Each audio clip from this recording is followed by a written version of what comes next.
a Él. Así que cantemos el Salmo 113.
Pues es hermoso salmo que la palabra de Dios nos dejó.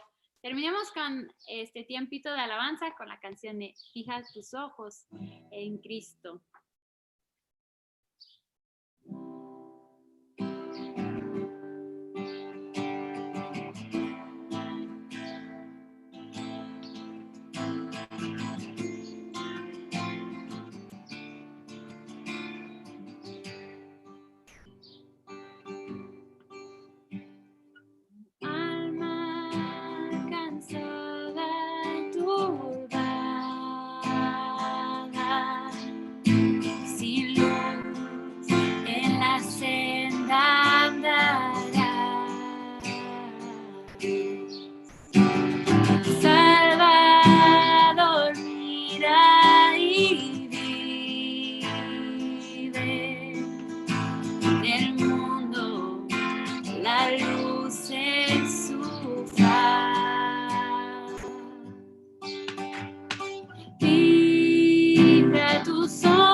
Siempre victoria en él.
en Cristo, tan lleno de gracia y amor.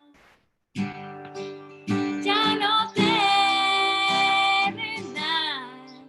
ya no valen más a la luz del glorioso Jesús.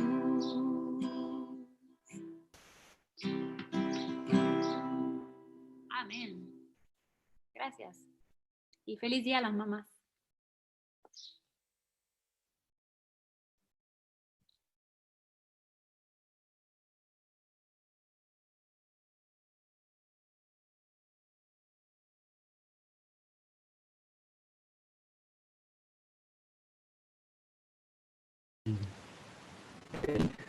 A ver si se escucha él.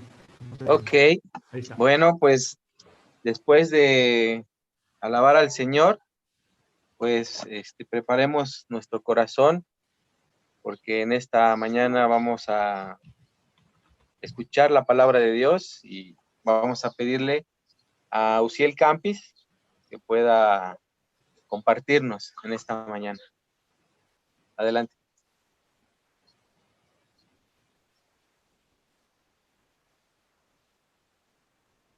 A ver. Espérame tantito, Ciel, porque le... ¿Cómo están? Buenos días. ¿Me escuchan? Sí, me escuchan, ¿verdad? Sí, Sí. escucha bien. Muy bien. Qué gusto poder, muy contento de poder compartir en esta mañana, desafiado, animado.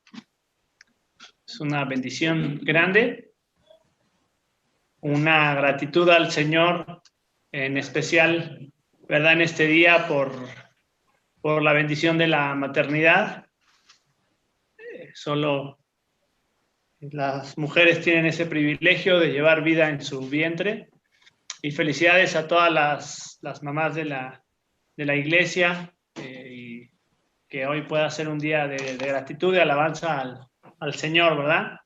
Muy bien. En esta hora estaba pensando ahí, orando, ¿verdad? En realidad por lo general, cuando tenemos la bendición de compartir, nos sentimos con la responsabilidad de continuar con la enseñanza que se viene dando en la iglesia, y está ahí en la disyuntiva si compartir lo que seguía de la historia de la vida de Cristo, que estamos estudiando hace un buen rato, pero creo que es lindo el poder pensar a la luz de la Biblia, ¿verdad? Y de la palabra de Dios, lo que nos enseña la Escritura en cuanto a este privilegio de ser padres, pero también en el ejemplo de la Biblia, un distintivo de la maternidad a nivel natural, ¿verdad? Como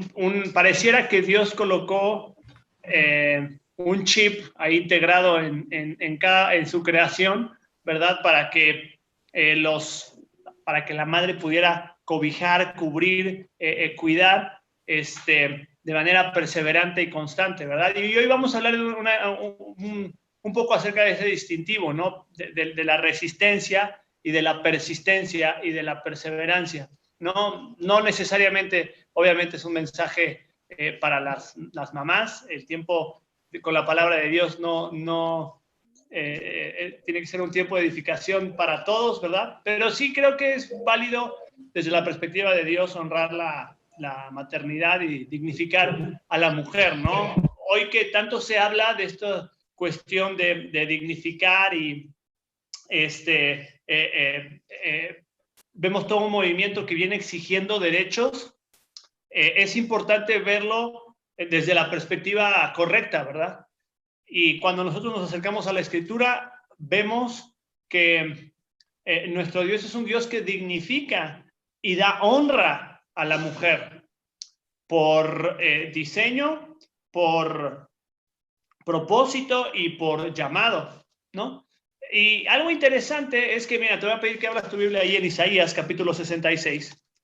Es interesante, hablando un poquito acerca del diseño de Dios, cómo Él ha decidido que la primer revelación de su diseño sea la maternidad. O sea, lo primero que tú y yo recibimos, la primera manifestación del cuidado y de la gracia de Dios es la maternidad. El primer vínculo que nosotros recibimos con la vida es a través de la maternidad. La primera muestra de protección, de cuidado, viene a través de la maternidad. Y es interesante en este pasaje cuando ya al final de la profecía de Isaías, él viene anunciando de la restauración final de Israel. Y Isaías es un tremendo, es un pedazo de literatura tremendo, ¿verdad? Portentoso. Quizá el sello de la literatura hebrea está ahí en el libro de Isaías.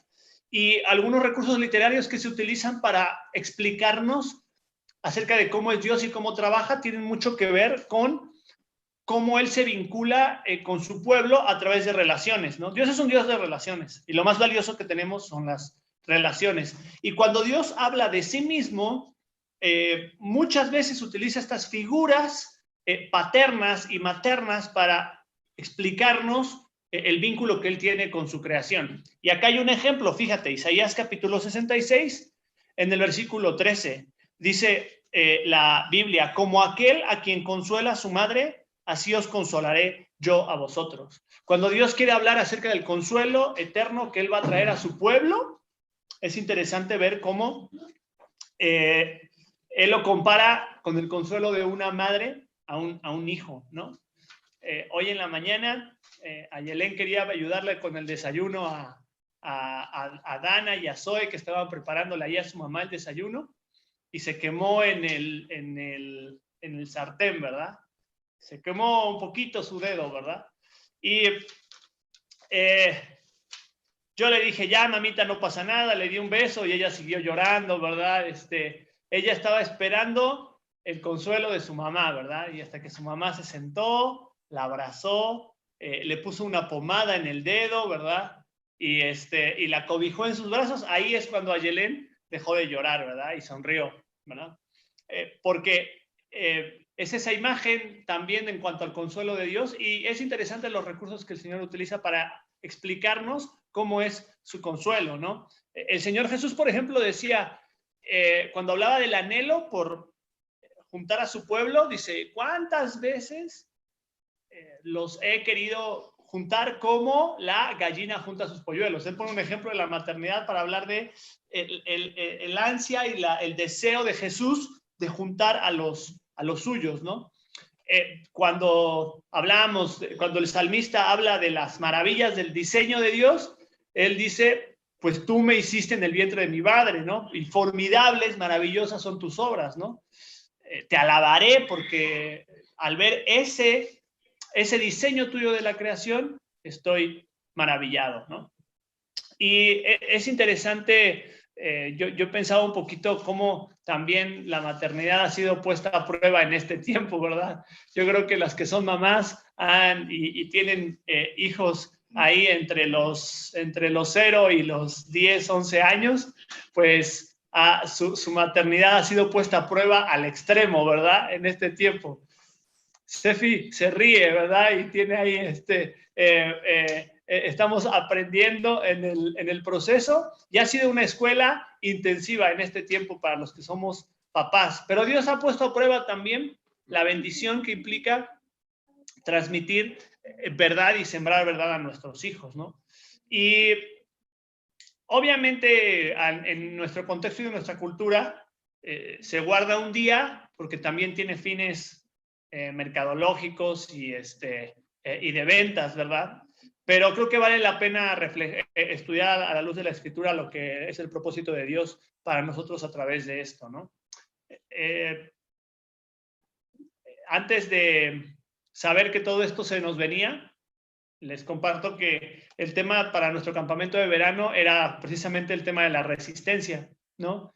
Y hoy vemos cómo esa virtud ha sido necesario desarrollarla en medio de estos tiempos difíciles, ¿no?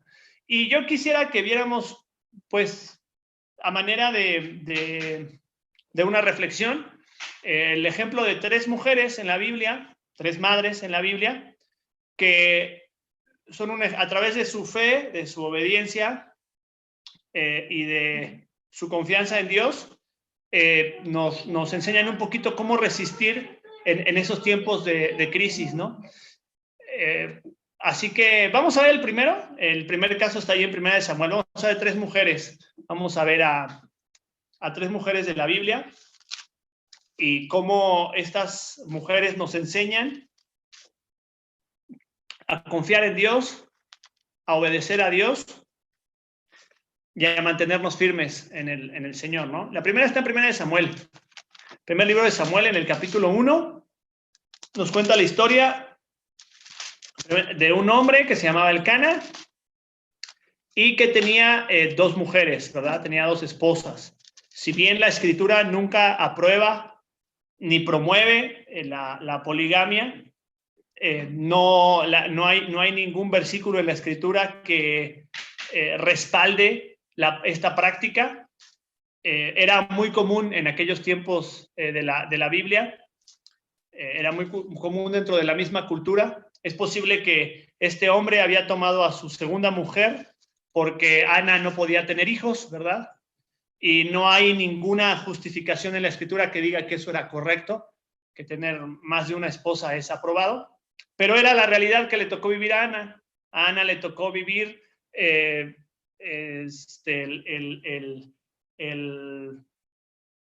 estigma, ¿verdad?, cultural del contexto en el que le tocó vivir. Y lo primero que vamos a ver tiene que ver con resistencia para sobreponernos a nuestro pasado, ¿no? Y es interesante que la Biblia dice ahí, fíjate, en el capítulo 1, en el versículo 2, dice, tenía 2 mujeres, el nombre de una era Ana y de la otra Penina. Penina tenía hijos y Ana no los tenía, así que el orden es importante, probablemente el orden probablemente refleja la importancia, pero también refleja quién había sido la primera esposa, ¿verdad? Ana la primera, Penina la segunda. Penina tenía hijos, Ana no los tenía. Y Ana tuvo que vivir con el estigma de lo que implicaba no poder tener hijos en aquel tiempo, que era una desgracia, ¿no? Era considerado casi como un juicio de Dios o una maldición, porque la realización de una mujer en un sentido se encontraba en la maternidad. Que ahora, el día de hoy, hemos caído en un extremo diferente, ¿verdad? Hemos caído en el otro extremo donde la realización de la mujer tiene mucho que ver, excepto con ser madre. Pareciera que ser madre es un estorbo para la realización, ¿no? Y es importante poner en perspectiva estas ideas que nos van a impedir cumplir el propósito de Dios en cuanto a la paternidad y el llamado de Dios en nuestras vidas, independientemente que seamos padres, madres, hijos o jóvenes. Bien, ¿a qué tipo de problemas tuvo que sobreponerse Ana? Bueno, yo observo 3 problemas de trasfondo, de su propia vida, de su propia salud física que le impedía tener hijos, ¿verdad? Y a veces nuestro trasfondo y nuestro pasado y nuestro contexto o nuestras heridas del pasado, cuando nosotros no las reflejamos y no las colocamos a los pies de la cruz de Cristo, van a ser un tremendo estorbo para nuestro caminar hacia adelante. Tú no puedes mirar hacia el futuro si no has resuelto tu pasado, ¿verdad? Y el tema de Ana tenía que ver no solamente con una cuestión física, tenía que ver con un estigma probablemente en su autoestima, en su autovaloración, ¿verdad? Como mujer. ¿Será que Dios no me ama? ¿Será que a Dios no le importo? ¿Será que he hecho algo malo y por eso Dios no me permite tener hijos, ¿verdad? Y también, obviamente, el problema cultural, ¿no? El tener que lidiar en casa con otra mujer, ¿verdad? Que dice la Biblia que esta mujer, Penina, era una carga también para ella, porque ella podía tener hijos y Ana no los podía tener, ¿verdad? Y cuando nosotros vemos este contexto, nos damos cuenta que era un problema en su trasfondo, en su pasado, en su cultura y en su contexto, y obviamente también en su autovaloración, ¿no? A veces pensamos que la solución a los problemas del pasado es el tiempo, ¿verdad? Y pensamos que el tiempo va a arreglar los problemas, ¿no? En realidad, esa es una mentira del diablo. El tiempo no arregla prácticamente nada. El tiempo en realidad deteriora las cosas. El tiempo las echa a perder, ¿no? El tiempo nos ayuda a crecer cuando lo invertimos de manera correcta, ¿no? Pero el pasado es la herramienta favorita de Satanás para derrotarnos, ¿no? Y cuando tenemos situaciones irresueltas, pecados no confesados y faltas no perdonadas, serán estigmas que marcarán nuestra vida y serán un tropiezo en nuestro caminar hacia adelante.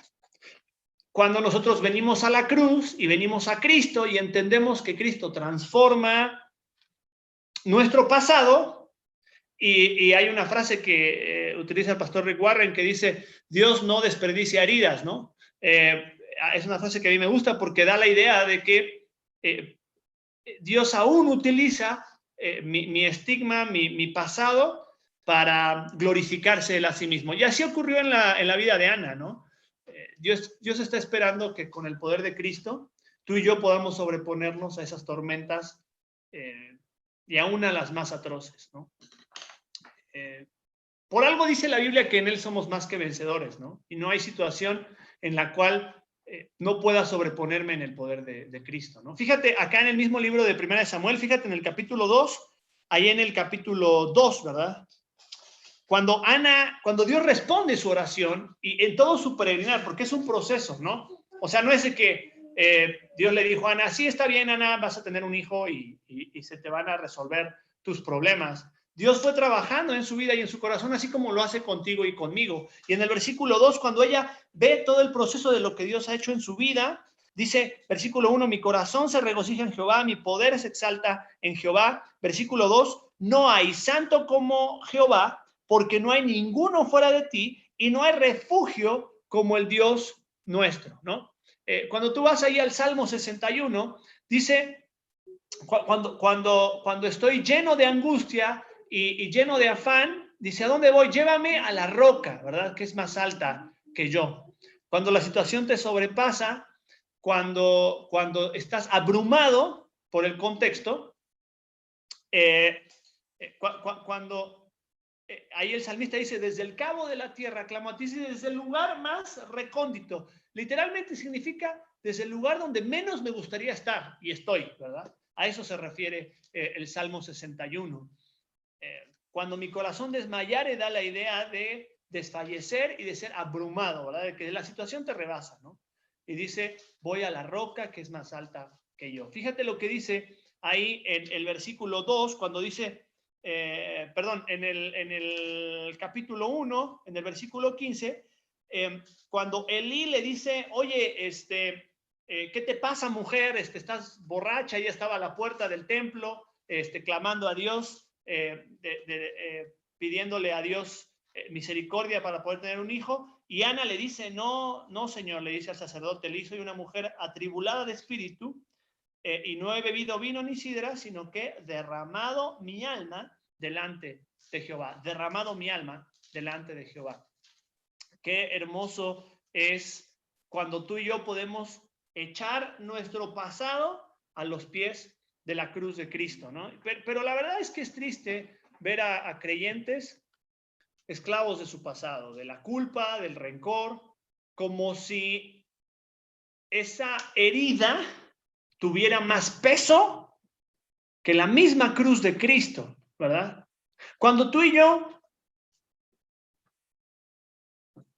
no podemos sobreponernos a las heridas del pasado, le estamos diciendo en nuestra falta de fe al Señor, no, Señor, tu cruz no es suficiente, tu gracia no me alcanza. El nombre Ana significa gracia. Y es interesante porque cuando la Biblia nos habla de gracia y Pablo nos habla de ser abrumado por el aguijón en su carne, él dice, ¿qué le dice el Señor a Pablo? Dice, 3 veces he pedido y él ya me dijo 3 veces, bástate mi gracia, porque mi poder se perfecciona en la debilidad. Es interesante que entonces la gracia es aquella que nos ayuda a sobreponernos y a limpiar aquellas heridas del pasado, ¿no? Ahora, no solamente veíamos el caso de Ana, y no quiero detenerme mucho aquí, aunque hay mucho que estudiar, pero quisiera que viéramos el segundo caso.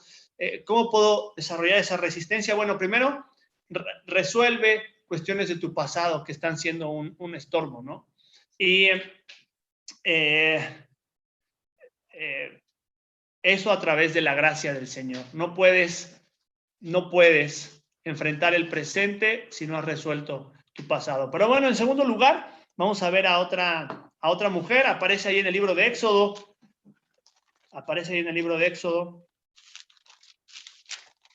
Y en el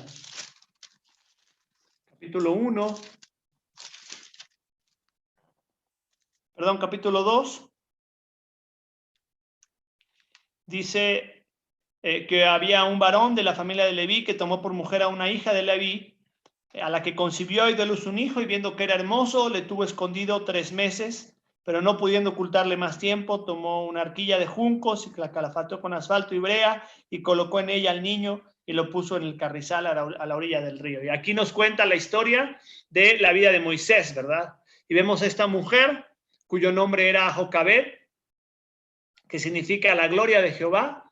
Y es interesante que no solamente podemos desarrollar resistencia al resolver el pasado, sino también cuando tú y yo aprendemos a aprovechar el tiempo para instruir a nuestros hijos en el camino del Señor. Hay una lección bien importante que hemos aprendido con mi esposa en este tiempo. Este es un tiempo que Dios nos dio para invertir en la vida de nuestros hijos, para reflejar a Cristo con nuestras acciones y nuestro testimonio. Y nos damos cuenta lo mucho que tenemos que trabajar en nuestra vida, ¿verdad? Porque aquí adentro de la casa no podemos esconder nada, ¿verdad? No podemos esconder nuestra frustración, nuestra desesperación, nuestros malos hábitos, ¿verdad? Y quedan expuestos. Entonces queda en evidencia todo lo que tengo que trabajar en mi vida para poder reflejar a Cristo a mis hijos. Y eso, ¿sabes qué? Implica valorar el tiempo. A mí me llama la atención que para muchas personas este tiempo ha sido un tiempo de pérdida, un tiempo desperdiciado, ¿verdad? Estoy perdiendo mi tiempo porque no puedo aprovecharlo haciendo cosas que se me está yendo, ya se nos fue, ya casi el 2020 lo podemos tirar a la basura, ¿verdad? Pero, ¿sabes? Es interesante ver cómo cuando la Escritura te habla acerca del tiempo, nos dice, cuando el libro de Efesios nos dice aprovechando bien el tiempo, en el capítulo 5, literalmente está diciendo aprovechando al máximo cada momento oportuno, sacándole el jugo al tiempo que te toca vivir ahora. ¿Y por qué menciono esto? Porque en el caso de Jocabed fue así. La historia nos cuenta que Jocabed y su esposo ponen al bebé en el río Nilo, ¿verdad? Que el bebé llega hasta las orillas del palacio de Faraón. La hija de Faraón lo toma, lo adopta como su hijo, y a quien llama para cuidar a Moisés, a su propia madre, Jocabed, que estuvo con él hasta los 3 años. Alrededor de 1000 días. Esta mujer tuvo solamente con Moisés 1000 días para invertir en la vida de su hijo. Nada más. Pero ¿sabes qué? Yo creo que le sacó jugo. Porque fíjate lo que dice Miqueas, capítulo 6.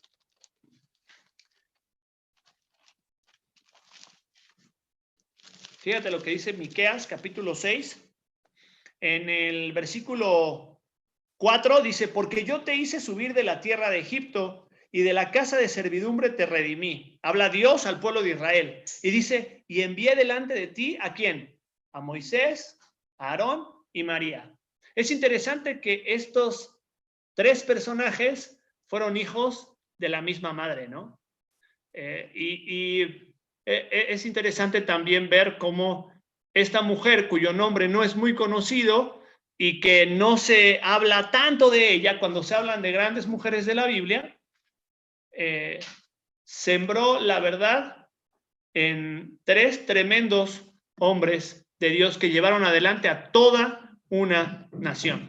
Ahora, ¿qué hizo que Jocabed pudiera aprovechar al máximo su tiempo? Bueno, obviamente su confianza en Dios y en su propósito.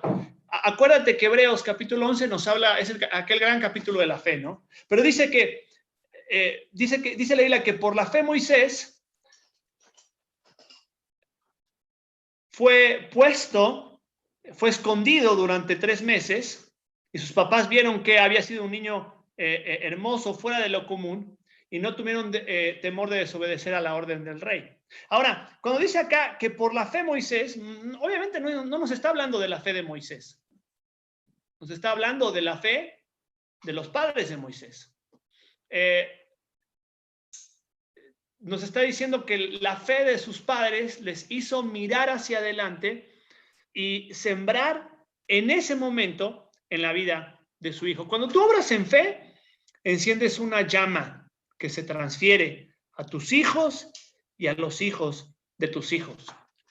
Compartía el viernes en el episodio del podcast que me tocó compartir de Palabra de Vida la historia de mi abuela, ¿verdad? Mi abuela con fe clamó al Señor por la salvación de mi padre y de mi madre durante casi 15 años, ¿verdad? O más de 15 años. Y fue hermoso ver cómo Dios transformó la vida de mis padres. Y pienso yo en mi bisabuela, ¿no? El evangelio llegó a mi familia por medio de mi bisabuela. Un misionero llegó, tocó la puerta de su casa, le vendió una Biblia, mi bisabuela escuchó el evangelio y en su casa se fundó la primera iglesia bíblica en aquel entonces, hace unos 95 años más o menos. No, como unos 90 años. Después mi abuela escuchó el evangelio, mi abuela tuvo 7 hijos, los 7 hijos escucharon del evangelio, esos 7 hijos dieron a luz 22 nietos, que todos escuchaban el evangelio. De esos 22 nietos, habemos como 8 nietos que estamos involucrados en la obra de Dios, ¿verdad? Y ahora estamos viendo una 5ª generación, ¿verdad? ¿Te das cuenta cuando tú inviertes en la vida de tus hijos? El resultado no es un resultado de microondas, ¿verdad? Es una receta que se cocina a fuego lento, a fuego muy lento. Y hay que tener paciencia para trabajar en la vida de nuestros hijos, ¿no? Hay una autora que se llama Ruth Bond, que ella dice, la paternidad es una sociedad con Dios. No se trata de moldear hierro ni de tallar mármol. Se trata de trabajar junto con el creador del universo para darle forma al carácter de un ser humano y determinar su destino. Por eso yo creo que es tan importante ver, el primer trabajo de discipulado viene de los que somos padres, ¿verdad? A ti y a mí nos toca formar y forjar el carácter de nuestro hijo mientras Cristo va forjando nuestro carácter. Es tiempo de sembrar verdad. No te pierdas esta bendita oportunidad de aprovechar cada oportunidad para reflejar a Cristo a tus hijos y para sembrar verdad en sus corazones. A veces mis hijos me hacen muchas preguntas en un día, me hacen demasiadas preguntas en un solo día, ¿verdad? Y a veces voluntariamente yo decido ignorar las preguntas de mis hijos. Y a veces no me doy cuenta que detrás de una pregunta de un niño tan sencilla, hay una tremenda ansia de verdad de ser descubierta. Y mira que si no la encuentran conmigo, la van a encontrar en Google. Así dice Matías, ¿verdad? Cuando yo le digo algo no sé, me dice, búscalo en Google, papá. Entonces, cuando tú no tienes la respuesta de la verdad para administrar la vida de tu hijo, bueno, Google o alguien más le va a dar una respuesta y muy probablemente alejada del centro de la verdad, ¿no? Este es un tiempo de sembrar verdad.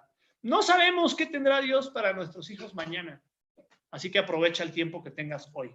Jocabed tuvo 1000 días, nada más con su hijo y los aprovechó al máximo.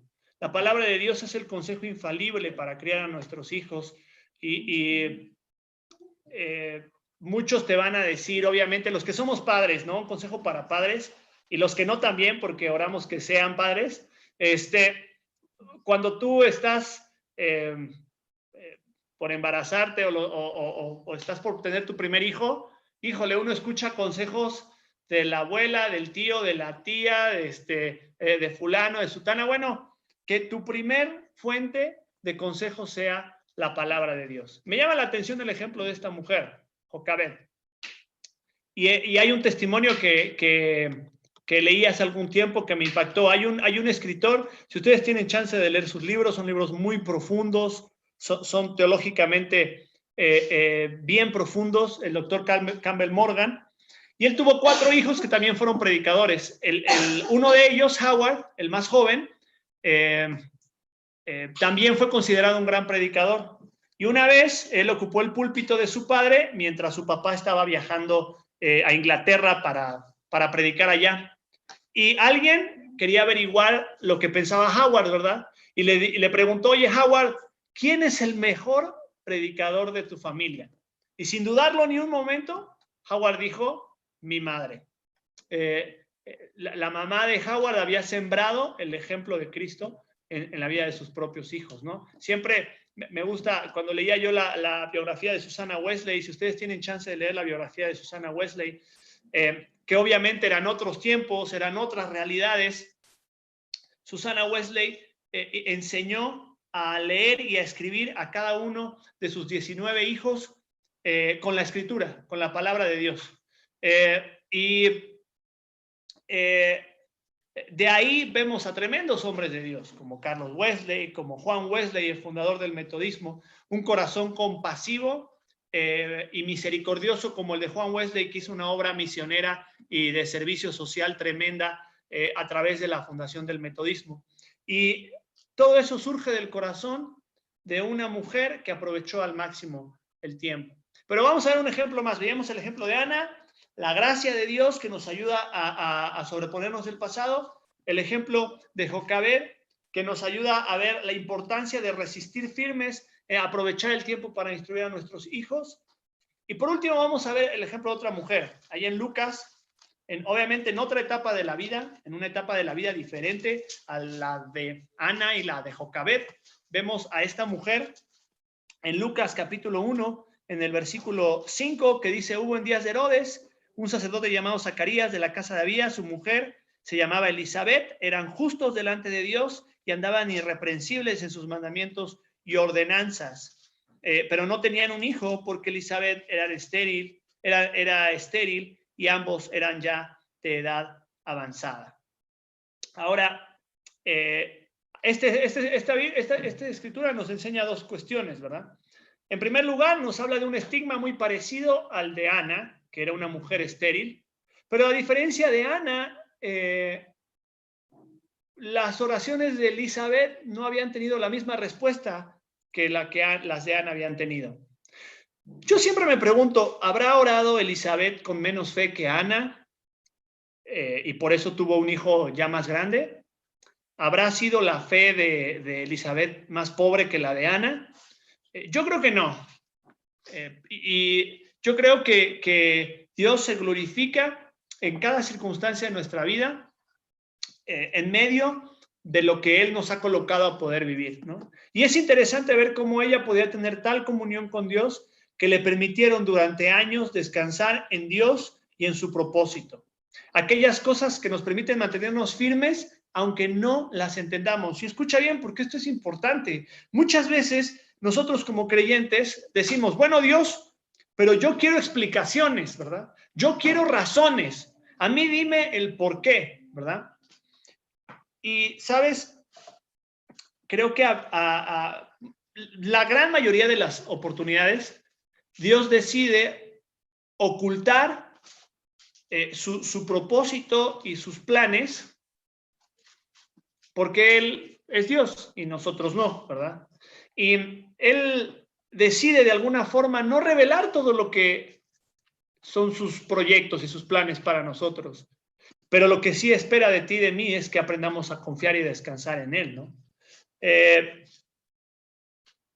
Es importante que a lo largo de tu vida la conciencia constante de la presencia infalible de Dios te permita soportar cada cruz y enfrentar cada prueba como vencedor. El caminar de la fe fue premiado para ella en su tiempo ya mayor, ¿verdad? Al ella ser testigo del irrefutable poder de Dios. Y tal fue premiada su obediencia, que muchos dieron testimonio del poder de Dios en sus vidas. Aún en medio de la incertidumbre y de la oscuridad, cuando tú ves las señales del amor, es importante que podamos ver las señales del amor de Dios y venir delante de Él y decirle: Señor, permíteme sostenerme fiel a ti, ¿verdad?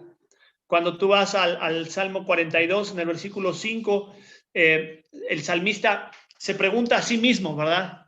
Y dice: ¿por qué te abates, alma mía? ¿No? Es como que él está luchando con sus propios sentimientos y se habla a sí mismo, ¿verdad? Se anima a sí mismo, ¿no? David dice: a ver, ¿qué tanto te preocupa? ¿Qué tanto te aflige, no? Y él mismo trata de animar a su propia alma y dice: ¿por qué te abates, alma mía? ¿Por qué te turbas dentro de ti? ¿Verdad? Espera en Dios, porque aún he de alabarle, ¿no? Y esta confianza en la persona de Dios nos permite ser sostenidos. Y independientemente, no se trata de una palabra para la mamá o para, para aquellas que tienen el privilegio de celebrar su día hoy. Creo que es una palabra para cada uno de nosotros, la importancia de entender la responsabilidad de mirar a nuestro pasado y resolver nuestro pasado a la luz de la obra de Cristo, de ver la importancia de sembrar verdad en la vida de nuestra siguiente generación y en mantenernos firmes, aunque no entendamos todo lo que, y poder ver el panorama completo de Dios.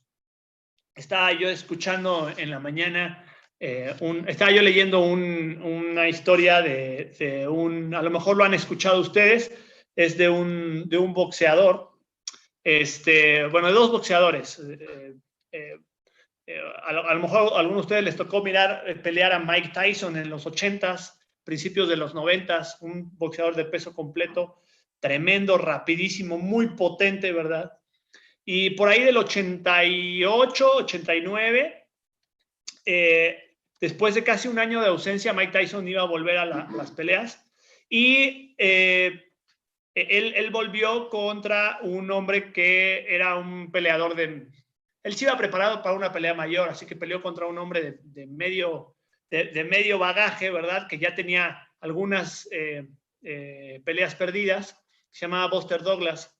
Este hombre, cuando Buster Douglas iba a pelear con Mike Tyson, la mamá de este hombre obviamente comenzó a alardear en todos lados donde iba, ¿no? Decía: mi hijo Buster Douglas va a pelear contra Mike Tyson y le va a romper su cara a Mike Tyson, ¿verdad? Y obviamente la gente le decía, no, mira, ¿cómo te explico, señora? ¿Cómo le explico, señora, que Mike Tyson pues lo va a hacer pomada, porque esa pelea está hecha para que Mike Tyson gane, ¿verdad? Y derrote en la pelea, ¿no? Pasó algo curioso en la pelea, ¿no? Mike Tyson era un peleador letal, las peleas duraban 1, 2, máximo 3, 4 rounds, porque Mike Tyson tenía mucha potencia y sus golpes eran demasiado fuertes, ¿no? Pero algo curioso pasó un round, pasaron 2, pasaron 3, pasaron 4 y Buster Douglas no caía. Algo interesante, semanas antes de la pelea, la mamá de Buster muere, ¿verdad? Entonces Buster dice: no, mi mamá le dijo a todo el mundo que iba a ganarle a Mike Tyson, algo tengo que hacer. Buster no era un tipo muy disciplinado, él había ya tenido problemas de indisciplina y de hecho en una pelea, estaba yo leyendo, él se retiró en el 10º round y iba ganando la pelea y decidió irse, ¿verdad? Algo curioso ocurrió en el 8º round. Un uppercut de Mike Tyson derriba a Buster Douglas a la lona. Cuando Mike Tyson te tira a la lona, no te levantas. Buster Douglas le hicieron la cuenta hasta el 8, hasta el 9 y se levantó. Cuando Buster se levanta, se termina el round, ¿verdad? Tambaleando, se vuelve a la esquina y él aguanta un round más. En el 10º round ocurre lo que nunca nadie había hecho jamás. Buster Douglas derriba a Mike Tyson, ¿no? con una combinación de 3 golpes, lo derriba a la lona y gana la pelea. Ahora, algo curioso ocurrió en ese momento. Cuando entrevistaban a Buster Douglas, Buster dijo, mi mamá le dijo a todo el mundo que yo le iba a ganar a Mike Tyson y no podía defraudarla, ¿verdad? Ahora, algo que yo aprendo de esta historia, quizá tiene que ver un poquito en un paralelo con mi vida y con la tuya, que hay momentos y circunstancias en nuestra vida como el de estas mujeres que no necesariamente tenemos que estar tirando golpes o no necesariamente tenemos que estar resolviendo las situaciones, sino que a veces hay que aguantar y mantenerte firme y sostenerte en pie.